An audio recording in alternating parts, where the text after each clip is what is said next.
Cuidar é você ver que o outro está bem, no que ele precisa, olhar a necessidade da pessoa. Quando você cuida do outro, você está cuidando de você também, né? Porque eu sou mãe, sou avó, então eu sei que se eu estou cuidando dos meus filhos, eu estou cuidando de mim também. E se eu ajudo eles a cuidar dos meus netos, eu estou cuidando de mim também.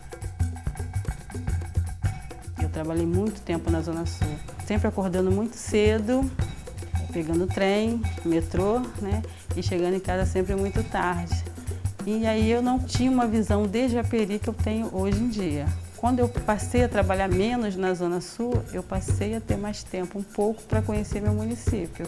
Porque quando você trabalha de segunda a sexta na Zona Sul, final de semana você só quer descansar, né? Não tem nem tempo para passear. E isso foi durante muitos anos. E depois, tem mais ou menos uns 10 anos, foi quando eu conheci o Fórum de Economia Solidária, através de uma amiga. E eu comecei a perceber algumas coisas mais dentro do município. O Fórum de Economia Solidária me deu essa visão. O município é muito rico em várias coisas que te dá a possibilidade também de você trabalhar e ter uma vida digna sem ter tanto sacrifício de ficar tantas horas fora de casa. De vez em quando a gente tem essas conquistas coletivas. A gente batalha em relação aos conselhos, né?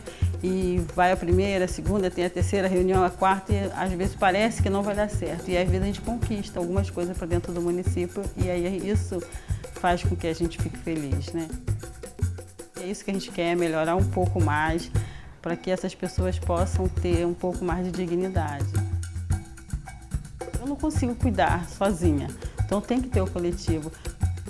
Uma vez a pessoa está precisando de uma coisa, mas aí ela chega até a mim, mas eu não consigo fazer o que ela quer. Mas eu posso levar essa demanda para outra, principalmente que eu estou à frente, né, tendo essa relação com o governo local, então eu levo a demanda das pessoas. Então não sou eu sozinha, né, e tem os outros grupos também que ajudam a beça. Então, assim, a frase que eu falo sempre é que você nunca desista de cuidar do outro. Porque toda vez que você está cuidando do outro, você está cuidando de si mesma. Quando você para pensar, você está cuidando de si mesma.